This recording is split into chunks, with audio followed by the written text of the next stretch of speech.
Hello, everyone. Welcome back to another episode of the podcast, Field Goals and Forecast, presented by Afterthought Sports. From inside the radio station at 88.3 FM The Buzz, St. Bonaventure, New York. I'm Ryan Adio, as always, joined by the erratic James Derrick over there. I can see you doing something with your hands. I don't know what it is. Erratic. I'm just excited. Erratish. To put it simply. Yeah, I mean, we got a lot of NFL draft stuff to talk about this week. No real news to come out of the NFL. I think you can back me up on that one. Just a lot of draft stuff coming up with the draft in 2 weeks now, right? This week and next week? Draft's next week? Well, it's less than 2 weeks. It's like the 24th and the 25th or something. So 9-10 days. I'm thinking of it like we have this show and next show, but it doesn't matter. Yeah. We're going to talk about some draft day trades maybe. We're going to give you our top fives and maybe some draft busts, draft diamonds in the rough. That rhymed a little bit. Possibly. That was pretty good. But let's start with the draft day trades. I think I've got a couple players here, and unless you think of some other ones that I think could be traded, maybe to get out of a pick, or maybe to get into a pick. Jair Alexander is the big one that I'm looking at here. The Packers have the 23rd pick. So not super valuable, especially in a pretty weak draft. Yeah. Could you see a team coming in, stealing the Packers' 23rd spot for maybe Jair Alexander? Oh, man. I know he wants out, so let's just put it that way. He wants out, but, why? I don't know. They don't want to pay him? Maybe, I guess that's a good enough like Jordan reason. Love, I guess. The next guy I have here is Micah Parsons. Cowboys have the 12th pick. I don't think they would go for that. I mean... Well, you think... the only reason... I'm thinking... Let's say this, right? Let's say... Micah Parsons is still in, his prime. There's really... You'd have to get the number one pick or something. I'm so serious. Yeah. If the Titans draft day traded their first overall pick for Micah Parsons, do you think that could really happen? No. Okay. You think Micah Parsons is just staying a Cowboy? Yes. I mean, if to put it simply, if Jerry Jones traded away Micah Parsons on draft day, he's done something horrible. Yeah. I mean, what's the best case scenario here? That they get the number one overall pick? They get Abdul Carter, maybe. I don't even know what they would pick. They'd probably get another quarterback. Just add it to the arsenal. They'd draft Shedeur Sanders. Yeah. I honestly wouldn't put it past him. Yeah. I've got two more here. Kirk Cousins. Okay, so hear me out on this one. I know he doesn't have a ton of value, but the Steelers have the 21st pick. Could you see the Falcons trading Kirk for maybe that 21st pick or a second-round pick? Third-round pick? The Falcons are currently where? Falcons have 15. Yeah.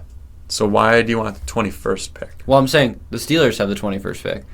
Steelers have been linked. If this whole Aaron Rodgers thing doesn't work out, they still need a quarterback. So you're saying the Steelers come in and get Kirk Cousins for the 21st pick. The Falcons get maybe a second-round pick of the Steelers. I don't think he's just got any value, to be completely honest. Okay, fair enough. That contract, and he didn't play very well. Yeah. Still love the guy, fair though. Enough. Drowning in Cole's cash. Next. I mean, he's a cool guy, yeah. Next is Jalen Ramsey.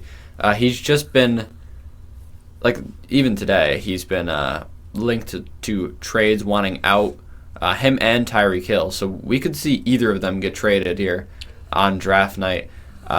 Dolphins currently hold the 13th pick. Doesn't really help any scenarios here, but maybe a team like the Commanders, the Chiefs, maybe? Those teams. One of those late picks. Yeah. The Lions need a corner. I think the more interesting part here is Tyreek Hill, if you're going to talk about people coming out of Miami. Okay. Just because if he really wants out of there that bad, I mean, he's still going to be a big-time difference maker no matter where he goes. Nothing against Jalen Ramsey. Yeah. I just am not sure. They're both a little old. Yes, I mean, aging. But I think Tyreek Hill's got more left in the tank than Jalen Ramsey does. Yeah, for sure. But who would want Tyreek Hill? Especially, he did just get in trouble with the law again. Man, I don't even care. I mean, he should not be getting in trouble with the law. but he should just be a Buffalo Bill. Really? Wow. I mean, come on, think about that. That'd be so electric. I mean, no. It'd be fun. It would be fun. Literally impossible to get him. Won't happen. Okay. It'd be nice. So, all right. So get rid of Tyreek Hill then. Jalen Ramsey, maybe like the Lions, right? Something like that. Maybe the Ravens. Yeah. One of those late picks. We could see him go there in exchange for a first. That's not the worst idea, but keep your eye out for those teams, those guys. But let's get into the really interesting stuff. Yeah. We're going to give our top 5 at QB, running back, wide receiver, cornerback, and defensive line. So not just edge or outside linebacker or interior. All defensive line, which got a little difficult, I won't lie. But why don't we just start with the QB? I mean, the most anticipated position in any draft. The guy is the QB. So this year's got a handful of them. That's for sure. I wouldn't say any of them are superstar talent. Maybe you can back me up on that. Yeah, this was kind of hard. I'm not going to lie. Given a top 5, especially number 5, when we get to my number 5, you'll just be like, what? I mean... I think it's the same thing with mine. I'll give a little bit of reason why. I think Cam Ward is the consensus number 1 between the two of us, for sure. Yes. I think that's fair enough. I think he probably will go to the Titans at 1. At 2, though, and maybe this is a hot take, but give me Jackson Dart. Give me Jackson Dart from Old Miss. That's such a hot over take. Shedeur Sanders, who I have at 3. But Jackson Dart just has great athleticism. He's got a great arm strength. He's got a great deep ball, which I will say, Old Miss is very QB friendly. They have a really QB friendly system. I mean, you saw Matt Corral, same thing, just not very good, but kind of had success in this Old Miss system. He could just be Matt Corral 2.0. This could just be a repeat of the 2022 draft. But if we're talking about top 5 quarterbacks, I think I have him over Shedeur just because Shedeur he's raw. I mean, he's got great confidence. He's got somewhat arm strength. He's got kind of good athleticism, but it's just not. I think Jackson Dart definitely has a higher ceiling, in my opinion. Okay. Yeah. I mean, the basis of your argument isn't bad, so I guess I'm not going to destroy your argument, but I just think Jackson Dart over Shedeur. I mean, so many people agree with you, though, so, Yeah, fair enough, I guess. That's true. I just think Jackson Dart has the higher ceiling. I don't know if he's even going to go round 1, but he probably will. I also think that if Shedeur didn't have the Sanders last name, he wouldn't be as high of a pick. Maybe that's crazy to say, but let's get into my 4 and 5. Kyle McCord at 4. I mean, this 4 and 5 is just, it doesn't exist. It's not real. Kyle McCord at 4. Syracuse, it's your guy. I mean, whatever. I didn't even put him this high. Wow. Tyler Show? I think it's Show. Out of Louisville. I have been looking at him. I know who he is. I just don't know how to say his last name. He's 25 years old, going to turn 26. He's had 4 injuries. That's not good. Those are bad numbers. No, so he's number 5? But all right, yeah. He had 3,000 yards, 23 touchdowns, 6 interceptions. He is NFL ready. I don't know if he's a starter, but he's definitely NFL ready. I know the Jets have been linked to him. I know maybe the Browns have been linked to him, where it's a late round guy who could maybe make his way onto the starting position. But I think he's a little undervalued just because of his age, his injuries. He could be okay. He could be decent. That's all I'm saying. I think at number 5, that makes sense for me. Actually, yeah, that's a decent point because I definitely undervalued him because he's going to be 26 before he even plays a snap in the NFL. Probably. But, excuse me, I'm drinking a Celsius over here. It makes me burp. You're allergic to bad quarterbacks. I don't think anyone burps when they're allergic to anything. Regardless. Oh, yeah. This is not football. Anyway, go ahead. Back to football. Cam Ward is the consensus number 1 between me and Ryan, and honestly, what should be everybody. Nothing else to say there. I have Shedeur Sanders at 2. I think you bring up an interesting point. I don't think there would be nearly as much hype around him. Definitely not last year, but even this year, if he had nothing to do with the Sanders last name. Especially being at Colorado, it's not like it's the greatest school ever. However, I think I will talk more about that later. There is something to be said with how well they turned that football program around, and just from last year to this year. Mm-hmm. I think that in itself is good, and he definitely is going to have the NFL work ethic, to be completely honest. I think I'd be surprised if any Sanders boys didn't work extremely hard, to be honest. I guess that's true, yeah. Now, at 3 I have Jackson Dart. I put him there because I don't really love anyone else. I'm not very high on him, though. I'll get more into that later. I'm not just trying to be different, but I don't know. Not very high on him in general. I think that's a hot take. I fear it is. I know it is. I was not very high on him. Everybody loves Jackson Dart. Really, I mean, from what I've seen on social media, it's kind of hard to really like any quarterback in this draft. Let's be completely honest. Yeah. So if you're the third best quarterback in a draft class and no one likes any of the quarterbacks, what does that say? And everyone's supposed to be high on you? I don't know. Yeah. Regardless, number 4. I don't know. He played at Bama. Jalen Milroe. I'm sorry. I just can't. Could agree be a with that. terrible take. He can't even throw the football. No. But you could get creative with him, and after a couple years sitting on the bench in the NFL, maybe like the Ravens draft him, and then he sits behind Lamar for 6 years, and then he comes out as a 6 years later. That's actually crazy. I didn't like Jalen Milroe when he played 2 years ago. Or was it 2 years ago or last year? I didn't like Jalen Milroe ever. Well, let's just put it that way. I don't think he's very good. He's a great scrambler. He can run. He has great athleticism. Terrible accuracy. Terrible arm. He was one of my combine losers because he just played so terribly. Yeah, for me, I'm just going to have to cite the work ethic. That's it. Sure. Can't go to Bama and not work hard. So I guess that's true. If he's at least willing to improve, I think accuracy is one of those things you can improve on. Whereas athleticism you can't. So at least he has a basis to start there. Definitely not NFL ready, but I think he has the potential to actually do something eventually. I've seen a lot of people saying he could end up like Taysom Hill. See? That's better than every other quarterback. Yeah. That's fair enough, yeah. And then last, bear with me. Will Howard out of Ohio State.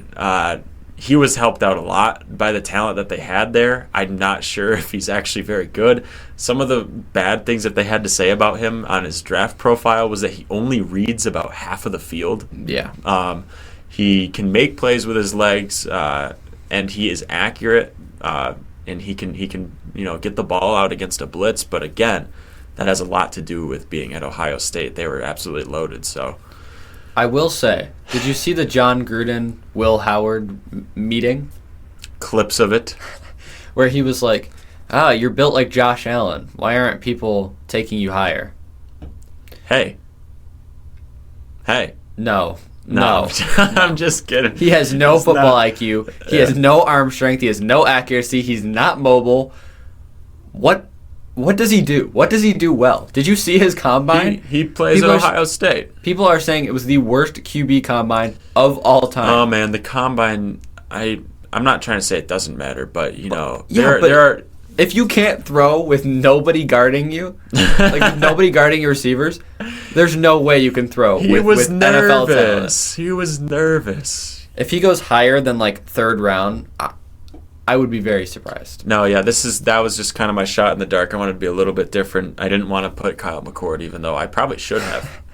I like Kyle McCord more. I don't know. I will say though, there is one metric where at least Will Howard grades fairly well, and that is PFF. He actually is like one of the top quarterbacks in that. So he did something right. Maybe I'm wrong. He did something right. He was like top 3 in that.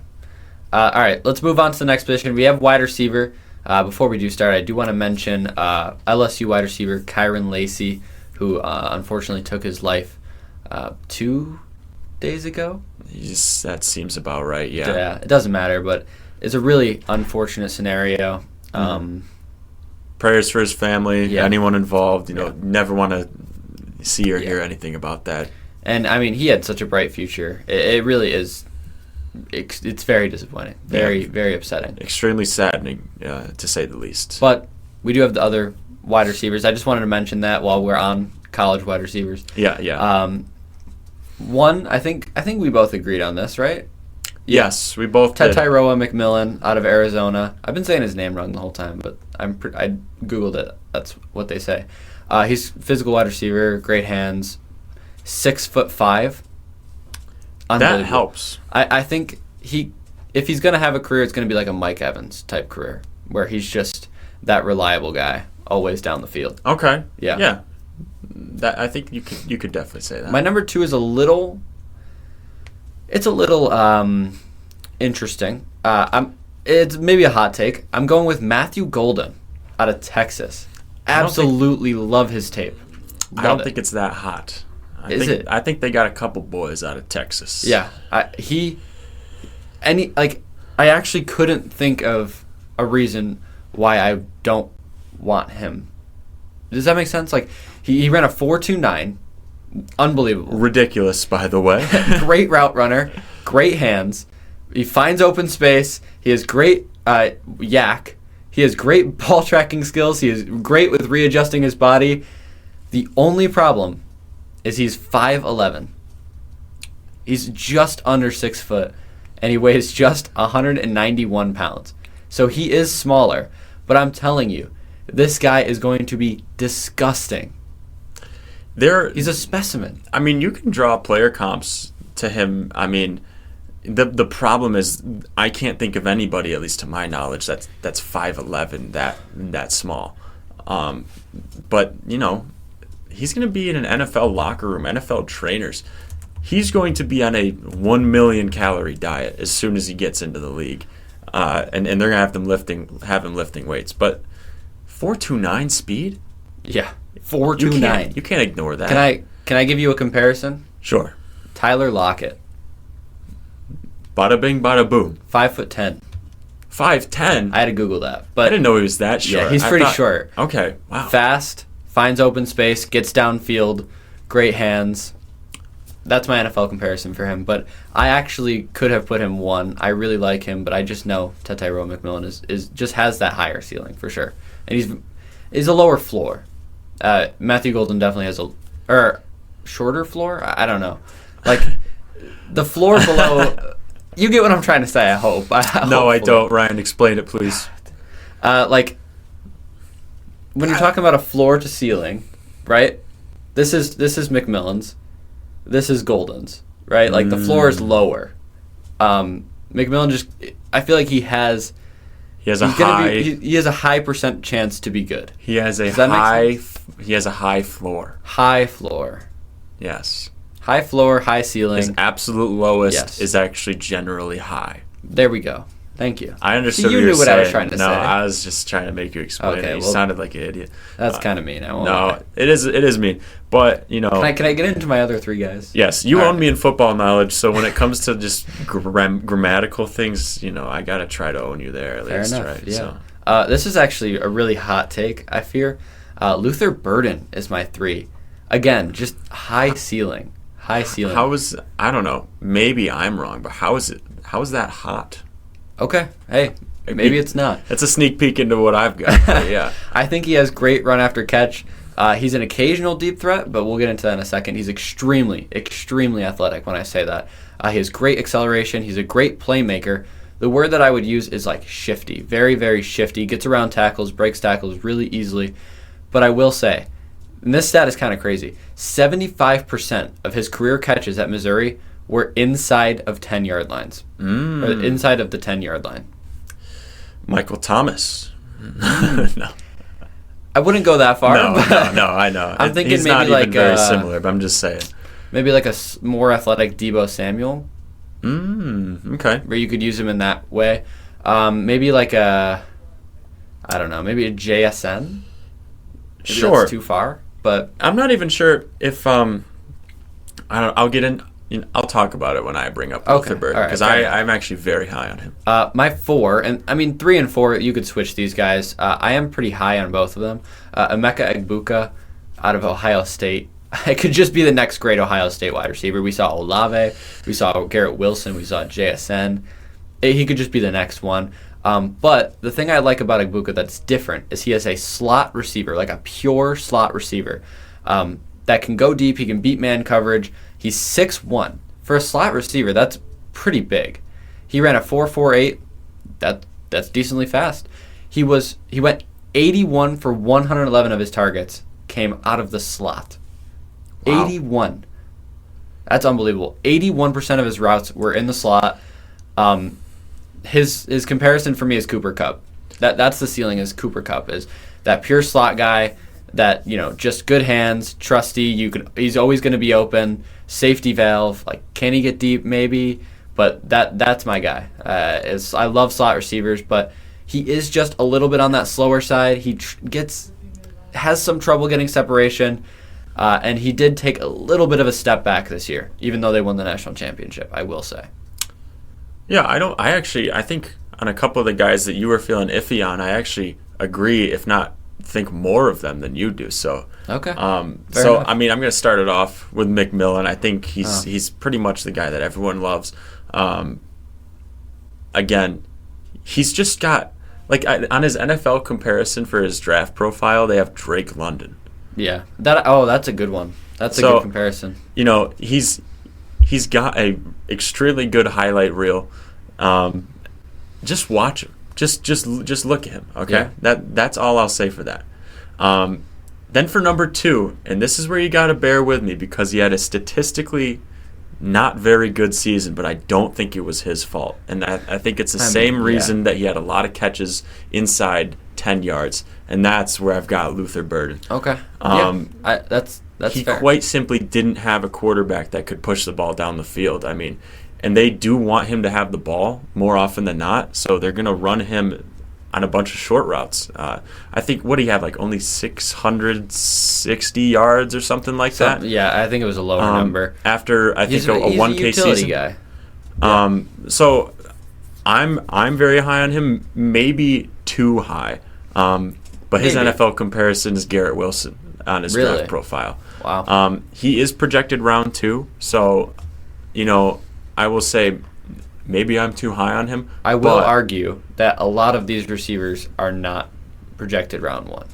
Yes. So next, and this is where me and you just kind of agree, I've got Matthew Golden. He's a dog. He's an absolute dog. I'll read some of what they've got on him. Meets the moment with big plays in big games, adequate linear speed to work past corners on vertical routes. Now, some of the weaknesses, poor hand timing causes focus drops underneath. I think, again, things like that's catching ability, that's workable. You can get past that. I think you can develop into a much better player if you just, grind a little bit. But again, Matthew Golden out of Texas, not the only Texas receiver I have on here. Emeka Egbuka, I mean, come on, out of Ohio State. Yeah. I think I should have had him higher. We might have him a little bit low, honestly. No, not a little bit. I'm just, trust me, he's going to go round 1, and a lot of these guys are going round 2. Yeah, probably for a reason, but it's just his speed. It's the pure slot that, like, if he goes to the wrong team, he's ruined. I don't know. Yes. I mean, I think, like, it definitely helps that. I mean, JSN, for example. I think he's quicker than Egbuka. 100%. By a lot. And he took a couple years to really, like, totally get going. Not a couple years, really only one, but he had the speed to back it up. Yeah. And then number 5, I got Isaiah Bond, also out of Texas. I will say he didn't have that many receptions over the course of 3 seasons at Texas. I think he might have been under 100, actually. Really? But for me, it's the speed. He's so fast, extremely elusive after getting the ball, and then just coming off the line, he's got acceleration like no other. So I will say he was one of my combine losers, and I'm going to put that in, like, quotes, because he was like, I'm going to beat the 40 record, and then he blew it. He ran almost like a 4.4. He wasn't even close. Yeah, and I didn't get to my 5. You skipped me a little bit. But oh, my God. Did I really? Yeah, no, it's not a big deal. that's At 5, a shame. I have Jaden Higgins from Iowa State. It wasn't on your list, so I figured I may as well mention it. He's a physical guy, great contested catcher. When I say great contested catcher, I mean that. He's got a huge build. He's got a 6'7" wingspan, really good route runner, tracks balls really well, but he is a bit slow. If he gets a little bit downfield, corners will be able to catch up to him, and he struggles a little bit in separation. But unlike my friend Keon Coleman, who struggles with separation, he gets back and he makes contested catches really extremely well. I think he could be a really good fit if he goes to the right team. But that's my 5. I don't have Isaiah Bond at all, yeah. No, in my head, you had already talked about him. Yeah, I took my time with Egbuka. No, I don't. 1, 2, 3. Sorry, whatever. Let's just get to running back. Continue. We don't have to dwell on it. I think when we do running back, I think we can just skip over the 1. Yes. As much as it's Ashton Jeanty. Are we serious? Like, it's gonna be every single time. I think you have the same answer, right? Yeah. If you don't, you got a problem. Yeah. You're just trying to be different. Sorry. Yeah. I think I also have Elmarian Hampton from UNC at 2. Mm-hmm. I think you have him too. So don't need to dwell on that much. But again, just you're gonna fast, hate my number 5, but yeah, breaks through tackles. And I had some trouble making this list. I actually wanted to put some guys a little bit higher, a little bit lower, but I think I'm okay with this list. I'm okay with it. Okay. Quinshon Judkins is at my 3 from Ohio State. He's just over the guy below him, which we'll get to in a second. He's explosive. Like, when I say explosive, just unbelievably, like, as soon as he gets out of the tackles, he's gone. He had a 3-touchdown game in the national championship. Extremely athletic. He's smart. He makes good decisions. But it is listed that he has problems against tough competition. He has less than 4 yards a carry in 5 out of 9 of his conference games. So that might not do so well for him in the NFL when he's playing against consistently good competition. But that's something that's coachable. I think so. And his athleticism is what definitely, like, brings that out. That's why he's my number 3, is athleticism. And I mean, I can't not say the same thing for the number 4. I have Travion Henderson, who's actually listed as more athletic, but I don't know. A good contact runner. He's fast. One thing that I really like about him is he gets behind offensive linemen. He allows it to develop. He follows behind them. That helps him get extra yards. Not a lot of guys in college really know how to do that. I think he also has really good hands, so you can get him on screenplays, and he'll be unbelievable on screenplays. I will say, though, he's a little undersized, especially for being a contact runner. He has slow XL, and he's a very vertical runner, where he's going to cut straight up, and he's not going to make a single move. He's not going to juke anybody. He's not going to run left. He's not going to run right. He's going straight every single time. At my 5 here, I have Caleb Johnson from Iowa. I had him just over who I have at like an honorable mention spot. Great size, extremely athletic. He's patient. He's decisive. Everything you'd want out of a running back. He is a poor blocker, and he doesn't really get through contact very well. The first tackler is usually going to get him down, but you got to get to him first, and I think that's where he's going to succeed. He'll probably be a middle 2, maybe late 3 at like the floor. And then my honorable mention here is Baishul Tootin, my guy from Virginia Tech. I think his ceiling is unbelievably high. He ran a 4.32 40-yard dash at the combine, and he's a physical running back. Like, that's unbelievable. Extremely tough, extremely fast, can absorb contact, but he does have ball security issues. He had a lot of fumbles at Virginia Tech, and he's a little indecisive in his runs, but I think he could be something special if he goes to the right team. He's coachable. That speed compared with his size it's really likable. That's all I can say. I think everyone's gonna hate my number 5. You can definitely read it. Try not to laugh. I won't say anything yet, but yeah. Since we agree on 1 and 2, I'm gonna start. I basically flip flop who you had. I did Travion Henderson and then Quinshon Judkins. Fair enough. Yeah. Again, Henderson. You kind of touched on this with Judkins. Interesting point that he didn't perform as well against better competition. Henderson was the guy I feel like that they could go to more reliably in those games, and like you even mentioned, better athleticism than Judkins, which is kind of crazy to think. Or they're, I would say, fairly equal. But if you had to go one over the other, I think if you even look at the draft score, I think Next Gen Stats has Trevion Henderson above him. Right. I think he actually has Henderson. They have Henderson at 1 and Judkins at 2. So it's like, I don't know, make your pick. Yeah, it's pick your poison there. Judkins immediately following. I mean, what else can I say that you haven't already said? Not much, honestly. Yeah. But I just want to get to number 5 because I think this is hilarious. It's an interesting take. Only because I think he will end up on the right team because he's going to be so late in the draft that no one's going to reach for him. I think he'll end up on a team that has historically ran the ball well. Maybe like a hard-nosed team, like a Raiders or a Steelers or something like that. Give me Cam Scatabo. Dude, hold on. Chill. Shh. Chill. Okay, out of Arizona State. You guys all watched the college football playoff. You saw how much of a dog he is. But the only thing that is leading me to take him at 5, and there are definitely more talented running backs in this draft, is this guy plays with pure anger. And he has a whale-sized chip on his shoulder. I'm pretty sure he didn't have a single offer coming out of high school. Yeah. Extremely undersized. He's like 5'9" and a half. Yeah.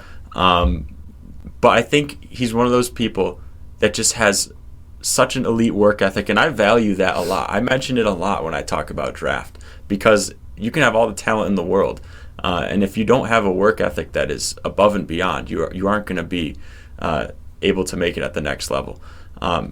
Purely because of that, I think if he ends up on the right team, if he can earn himself some playing time, he could surprise some folks, is all I'm saying.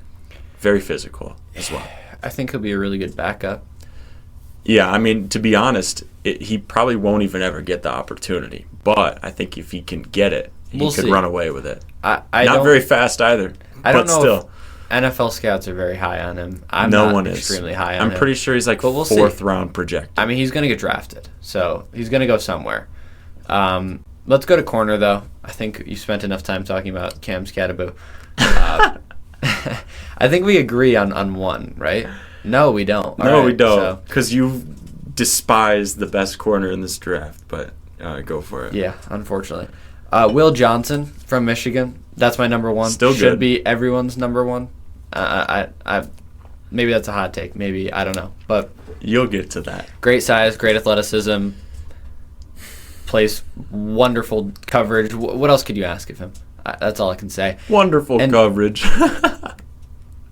No, it's a good all right. Yeah, whatever, man. Anyway, give me Jahdae Barron at 2 from Texas. Maybe it's just because I like nickel corners. I like that sub linebacker kind of spot for corners. Mm-hmm. He's good size, great strength. That's what you need out of a nickel corner. Great instincts, insane play rec. I think on his draft profile it says like runs routes with receivers, which that's really it's extremely impressive. First of all, but also out of a nickel corner, that's exactly what you need. Yeah, I probably should have included him in my list, to be honest. Oh, wow. All right, a sneak peek into James's list here. Anyway, he played mostly zone, and he's a little bit of a poor tackler, but I think maybe it's just because I like nickel corner, but I think he's the number 2. And then I'll go into Travis Hunter. What else can I say? I mean, you know who Travis Hunter is. Extremely athletic, great instincts, great pass breakups, fast, can change speed quickly, but he's a two-way player. He's a little bit undersized. He was never really challenged last year, and I think he's got to focus on one or the other. I'm sorry, maybe that's just me. I know he wants to be a two-way player, but I don't think it's going to work. I think he's got to focus on one.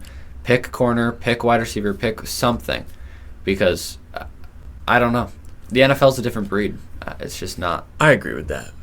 And then I have at my 4 and 5. I feel like I could have really picked anyone here, but give me Shavon Rebel from East Carolina.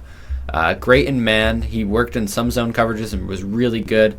Can make great pass breakups and contested coverage. Unbelievable speed. Great size. But he did tear his ACL. I think that's what makes him fall a little bit here. And he does have a little bit poor ball tracking skills because he's playing the wide receiver instead of the ball. He's not looking back at it. He's playing that like SWAT where he's not tracking the ball in the air. That's the only thing I would say. But again, that's super coachable. That's not something that's gonna do or die. And then for my fifth here, I have Trey Amos. A-M-O-S. I can't. Pronunciations isn't my thing. We'll figure it out later. Ole Miss. He's really good in coverage. He's really agile. He's great over the top. He didn't allow anything over the top. But, or no, I'm sorry. I'm thinking of a different guy. Scratch that. He was good over the top, but he was slow, and he allowed a lot of extra separation in man coverage. I don't know.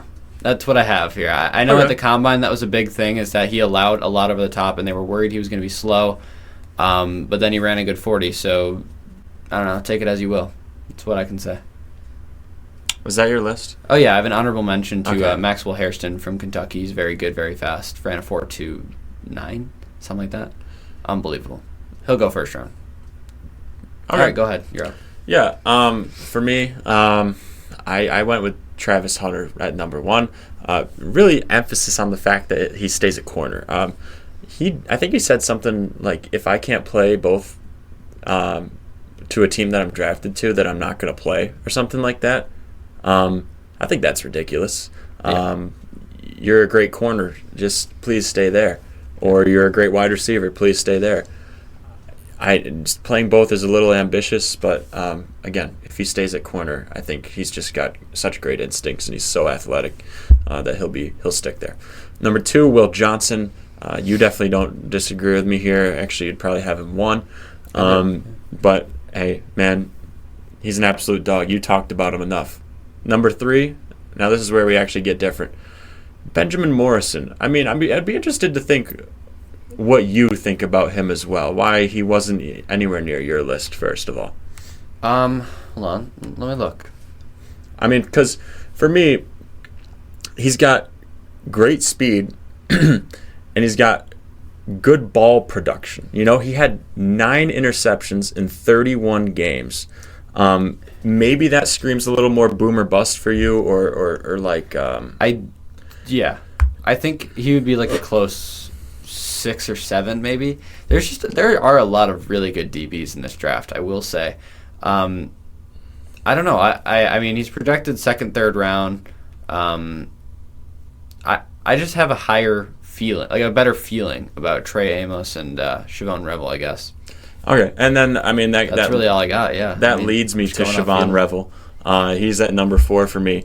I think some mock drafts even have him in like the early second round, which as a Bills fan kind of makes me think like, screw team needs, just draft this guy. But big time speed. He's got long arms. But again, we touched on tore the ACL. That's not very good. If there's any drawbacks from him as a player, I feel like that's something you could point at. And then, I mean, you even already talked about him as Trey Amos. Amos. I don't know. One of them. I just think it's a packed list. Jahdae Barron is extremely good. I probably could have thrown Benjamin Morrison in there, but I don't know. Game's a game. That's all I can say. I'm not going to... you had great things to say about Barron, actually. The whole play recognition thing that's something that actually stood out to me. And that's something that really can't be coached. Yeah. No, I agree with that. All right, let's go into our final position here. We have defensive end. I think we have the same first two. Abdul Carter from Penn State and Mason Graham from Michigan. Yeah? Yes. And actually it was like extremely alarming. I was filling out my list and I realized I didn't have Mason Graham on here. And you like typed on the document, you're like, where's Mason Graham? Yeah. And I didn't want to make you look a fool. No, it's that was like, I don't even know. Those are your 1 and 2. Trust me, I know who he is, okay? Abdul Carter, the only thing I will say with him is he could either be Micah Parsons, where like Micah Parsons started at Penn State. They were the same number. I think. They wore the same number. Started at off-ball linebacker, moved to that edge position. Everyone kind of was like, oh, is that going to work? And then it worked really well. Or he'll be like Chase Young, where he has really high expectations, and he's just kind of an untapped potential. It kind of falls off. Yeah. That's where I would say. That's his floor to ceiling, is Chase Young to Micah Parsons, which, hey, that's success in the NFL. I mean, he's going to be really good. Mason Graham, not much to say about him. He's just extremely good. I don't, not even much I can say there. And then I go into my 3, which maybe is a reach for some of you guys, but I'm going to say Mike Green out of Marshall. Dude is just so athletic. He can get to the QB extremely quickly. He lives in opponents' backfields, shed blocks with ease. Great run stuffer as well, so he's not just a pass rusher. Can stop the run, has great power moves, has really good burst. And I will say, his 3-cone time, which was a 6.85 seconds, would have been the fastest mark by any defensive lineman or linebacker at this year's combine. Or linebacker. Wow. He is extremely athletic when I say that.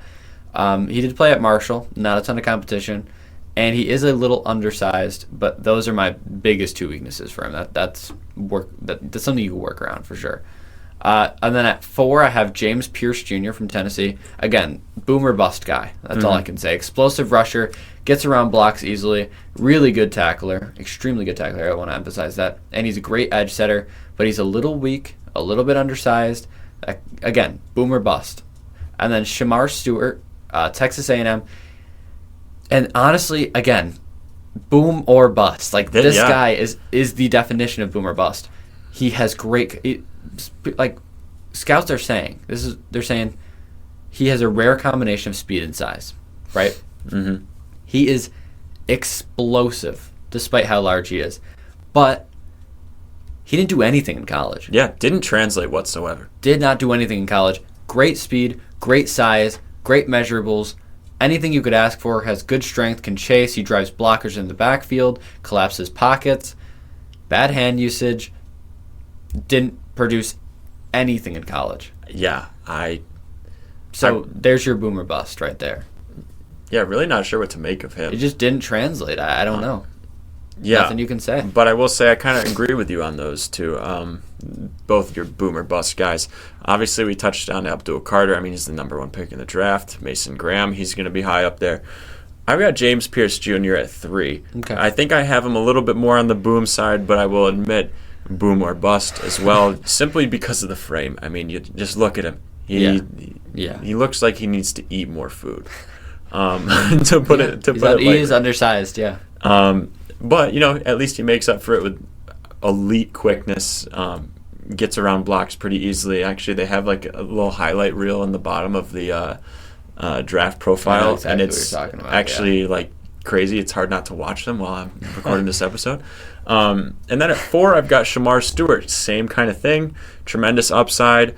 I did notice in some of the mock drafts that he's going as late as the 1st or 20th. I don't know, wherever the Broncos are at. Yeah, whoever's going to take him, it's going to be an experiment. Yeah, and I also think it is crucial that a team like the Broncos even takes him as someone that can develop their young talent. Obviously, the Broncos have done a good job with that in recent years. It'll depend on how well the team is at developing talent, where he gets drafted, I think, as well. And for reasons that you've already touched on, great measurables.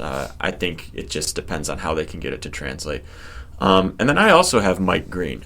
He produced flat out at Marshall. Again, the competition you're wary of, but I'm not as concerned about that. I think if you can produce, you can produce, and that's Mike Green for you. Yeah. So there's our lists. Let us know if you guys agree, disagree, maybe.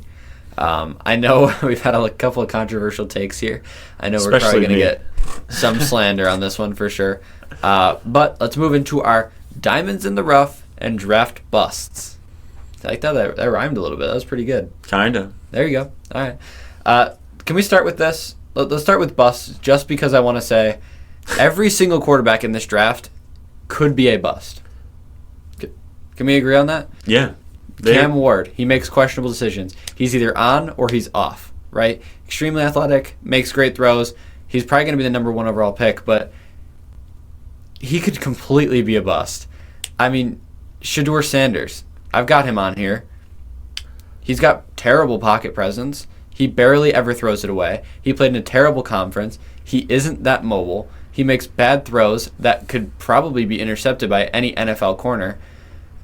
He could be a bust. It's just that easy. Jackson Dart, he makes great throws downfield, but he's in that Ole Miss offense. I mean, we've talked about this. Yeah. You have Jackson Dart here. There's a track record of busts out of that Ole Miss offense. Yeah. I don't know. It's very college. You know, they can spread people out. It's easier for him to make those kinds of decisions too. Jalen Milroe is one of the most inaccurate quarterbacks I've ever seen, but he's here. He's probably going to get drafted. Any of these guys could be bust. I want to preface that. But let's get into our diamonds in the rough here. Yes. You want me to start? You want to start? We'll go. Do you want to go every other? Yeah, that works. Let me start first. Okay. And I want to make sure I'm saying this name right. Alec Ayumanor out of Stanford. Ayo, something like that. I'm going to go Ayumanor. He's very good. I know. I had the pleasure or displeasure of watching him crush my dreams as a Syracuse football fan. We lost to Stanford because of him. And he, that loss allowed us to not compete in the ACC championship, so therefore not make the college football playoff. He's a dog. He's not the fastest wide receiver in the world. And he can sell his breaks to man coverage. But I think you need to focus on the fact that overall he's just a dog. Yeah. He produced in a big time way at Stanford, and he's going pretty far back in drafts. I think there's a chance even that he's one of the best at his position, even being drafted in second. I'm not sure if I've seen him in third round. I would say probably third, yeah. Yeah, actually third rounds as well. There's a chance that he's a lot higher up than a lot of the wide receivers getting drafted. Yeah, it's an interesting. I mean, I would actually say 3 or 4, just based on what we saw at last year's draft. Yeah, maybe not second. I think I have him mixed up with someone else in terms of mocks. But yeah, I think he could be a sneaky, pretty good receiver for anyone here. I have another receiver here, actually, who I recently just heard of, but I looked more into, and I was very surprised with what I saw. Kyle Williams, and now the defensive tackle on the Bills, the wide receiver for Washington State. Obviously, I didn't watch many Washington State games. They're still in the Pac-12, right? I want to say they're in the Pac-12. At least they are now. Is anyone in the Pac-12? Maybe he was Mountain West last year, but I think he moved to Pac-12 this year. At least he's going to get drafted, but his team did.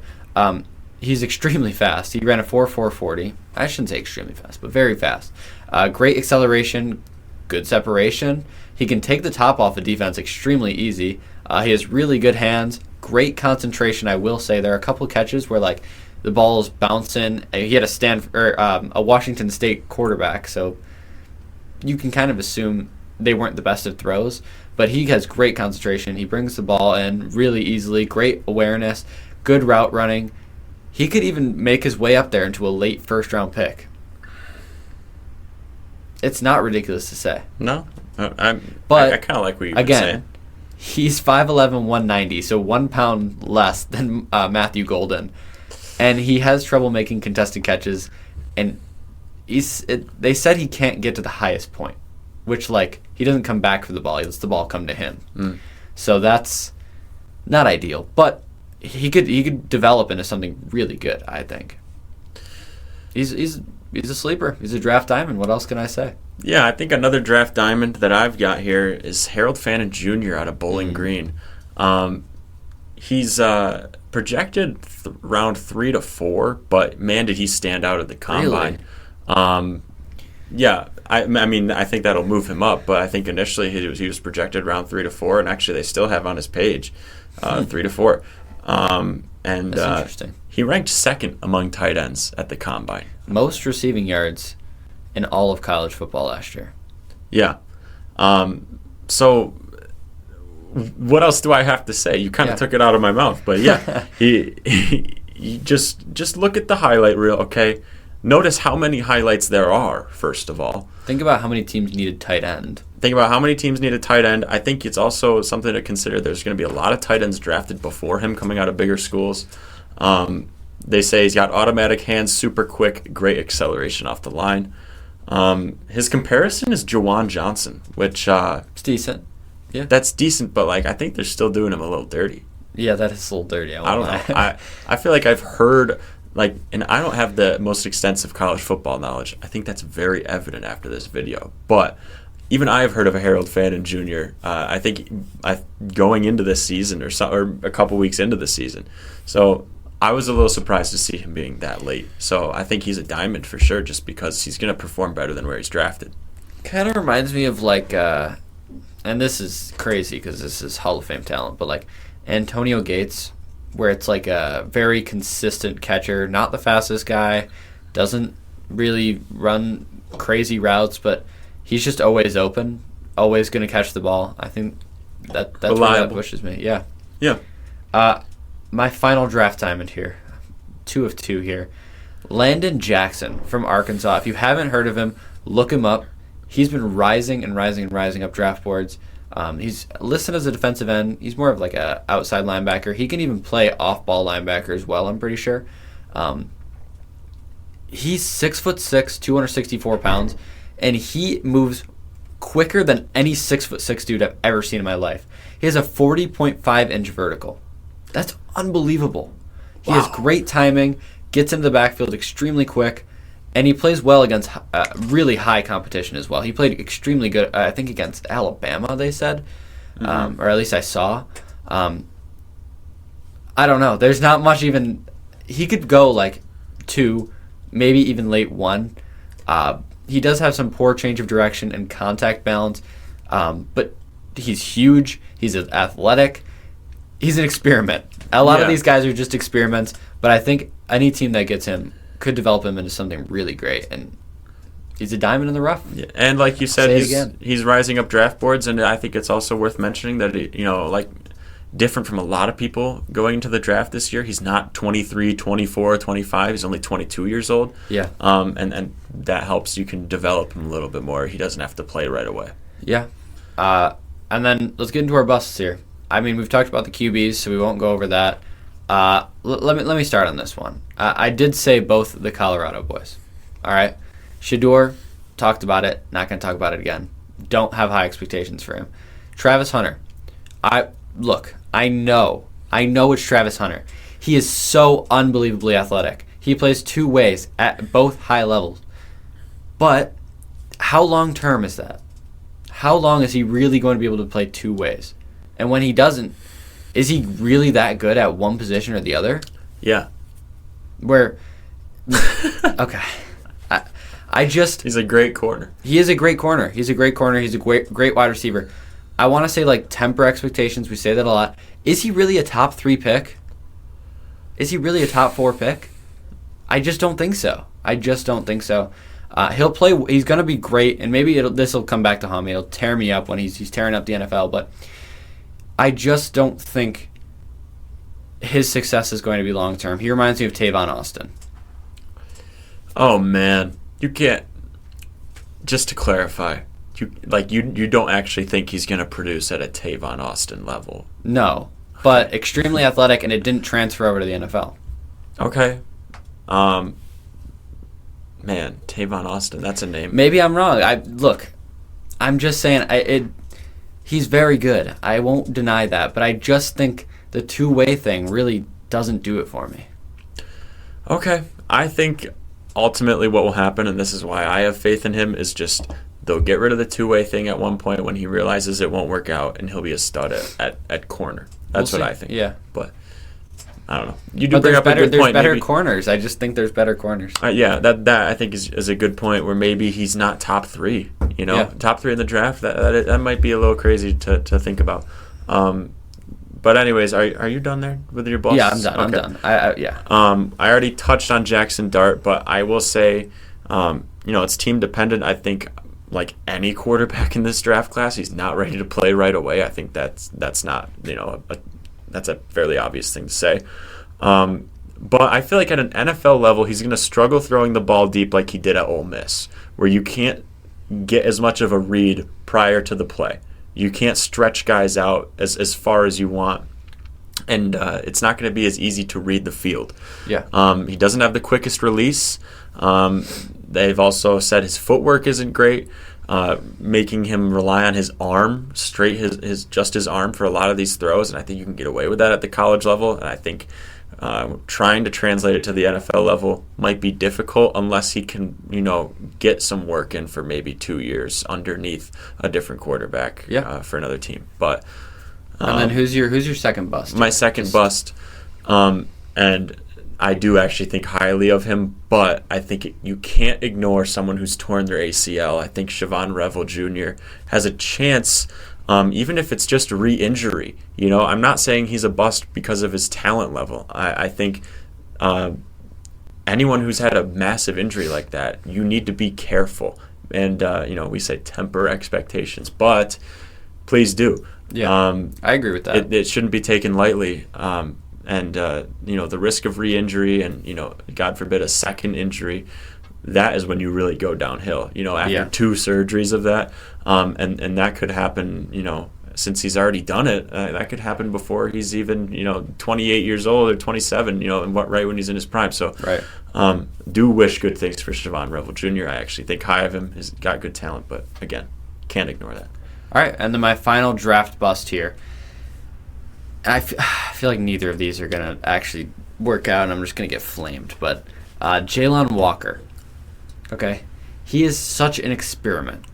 He's coming out of Georgia, so he's got, that Georgia ethic. He's got the Georgia play style. He played against great opponents. He is 6'1". 6'1", 243 pounds. It just doesn't sit with me. He's just too small. And there were times in college when he would just get bodied by a bigger lineman. I mean, let's say he goes to the Raiders, okay? He's playing against Joe Alt constantly. He's going to get bodied. Time after time after time after time, not going to work. But he has great hands. He can play both off-ball and on-ball linebacker. He's fast, athletic. But even his off-ball linebacker, he needs better instincts. He's not to that point yet. He's an experiment, like the definition of an experiment. I know I've said that about literally every player so far, but when you're 6'1", it's so hard to play at such a high level. Mm-hmm. Actually, now that you say that, like if he was drafted to the Raiders, and like I don't think he would ever match up with Joe Alt unless he actually is the best pass rusher on the Raiders.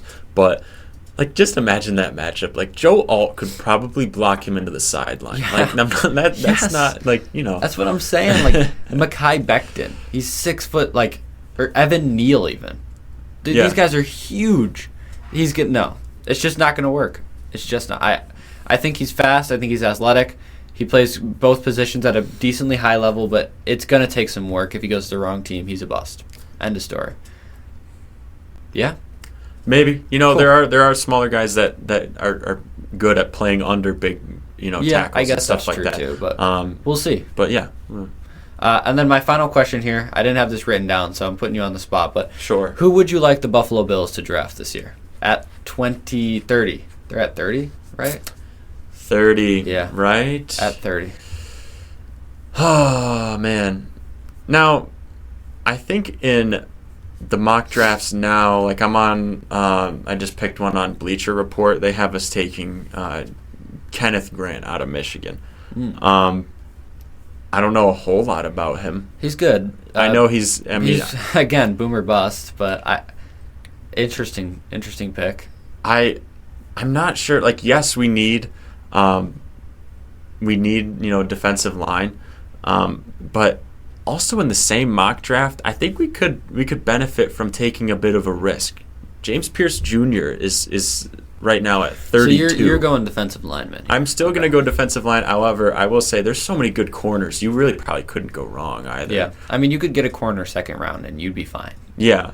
We could get a corner second round or maybe we have 2 second round picks. maybe even reach on someone like Trey Amos, who might be in the second round. Yeah, you could use those 2 picks to trade up and maybe take him. 2 guys that I've actually been looking at a lot, both safeties. Malachi Starks, if he falls that far, would be a unreal addition. That would be wonderful, but yes. I'm trying to keep it to people that we could realistically get. How about Nick Emenwari from South Carolina? Another safety. I think he and this one is like the pick before Buffalo. It's not an unbelievable pick. I think either of those guys could probably fall. If they are there, 100% should take them. I think Siobhan Revel could be there. I think Trey Amos could be there. Jahdae Barron probably won't fall that far, but he could be there. Not that we really need him, but I think picking defensive line might be a mistake. I think we should definitely go secondary. All right. Well, yeah, you know what? I think you bring up an interesting point. The safety, we need help. Yes. I love you, DeMar Hamlin, but... Do you? At the same time, maybe not so much. I would say Nick Emenwari is my... well, I guess Malachi Starks would be who I would love them to pick. Realistically, let's go Nick Emenwari. Okay. How about for you? It's hard not to disagree with that now that you mentioned that. But I don't think it would be a mistake to go defensive line here. I mean, I don't hate it. Yeah. You could take a gamble on someone like James Pierce Jr. because I think we still... I'm not sure how much we've actually addressed our ability to pressure the quarterback. Yeah, Joey Bosa is great, and we re-sign or extend Greg Rousseau. Again, until I see it happen and we reliably get to the quarterback, I'm not going to believe it. Yeah. And I think if you did draft someone like James Pierce Jr., although he doesn't really match up physically with what Joey Bosa is good at, I think Bosa could still be a great mentor to him or someone like that. So, yeah, that's all I'll say. Fair enough. Well, that will do it for this episode of Field Goals and Forecasts. Let us know what you guys think in the comments below. Thank you all so much for watching, and we will see you next week. Bye-bye. Peace.